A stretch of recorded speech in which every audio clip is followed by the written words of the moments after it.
most sports polls, NFL owners voted on Tuesday to overturn the league's confusing catch rule, but will the new verbiage make a difference? USA Today Sports' Mike Jones thinks so. USA Today Sports Orlando, just when the NFL finally got it right in clarifying what constitutes a catch, here comes another rule that is seemingly poised to ignite passionate debate. Did that player intentionally lower his head? Was that contact unavoidable because it was a moving target? Was that helmet-to-helmet collision in the trenches initiated by the runner or the tackler? Run back that replay, please.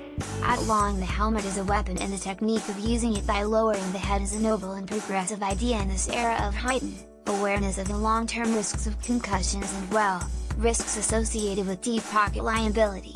Yet, as the initial dismay from players and other observers suggests, administering this game-changer of a rule in the name of safety promises to be more of a gray area when the speed games begin than it may have appeared when NFL owners passed it, without the typical public hearing.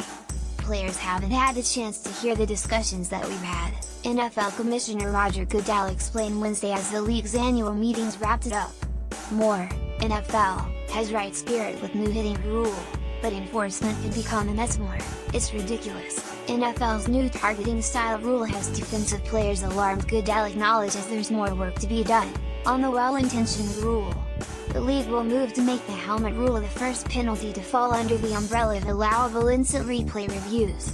Standards need to be established to determine which infractions are merely 15-yard penalties and which ones warrant ejections, fines and suspension.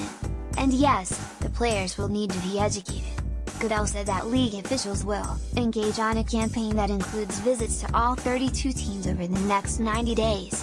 Maybe that's why the competition committee didn't table the issue until it was ready to address the other work needing to be done on the rule.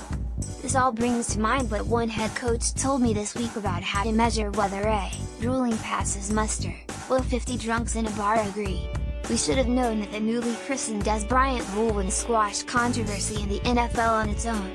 Clarity is a moving target. No, as hard as Goodell may try, confusion reigns hard, in the NFL, on and off the field. Owners came and went, this week without revising or reiterating policy on protests during the national anthem, carried out overwhelmingly by African American players. The owners, who are supporting social initiatives by a coalition of players, engage in a healthy discussion about the protests. Yet Colin Kaepernick still doesn't have a job, and neither does safety Eric Reid, the former 49ers safety who took a knee alongside the quarterback. When Goodell dismisses that as the result of the 32 teams made their individual decisions on players, as he did on Wednesday, he is refusing to acknowledge a fundamental perception, instead opting for what's like a prepared statement to withstand the type of collusion case that Kaepernick is pursuing against the league.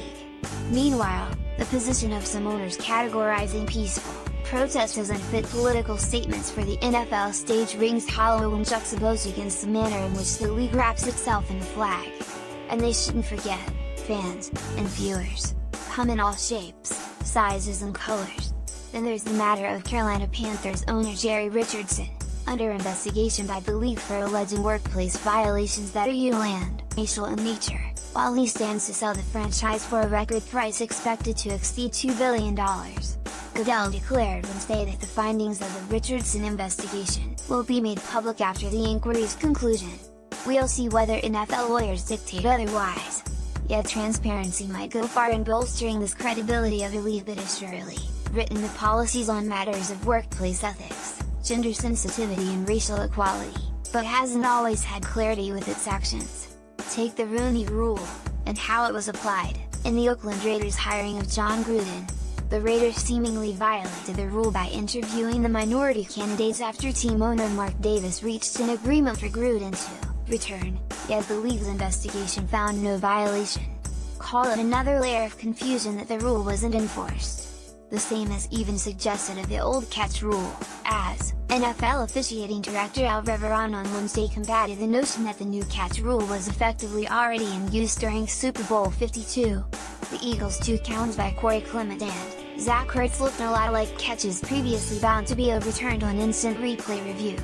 Here's to residual fuzziness. Riveron acknowledged there was slight movement of the football on the catches, but not clear, indisputable evidence. That's the NFL as we know it. Hardly anything is clear and indisputable. Follow Jarrett Bell on Twitter.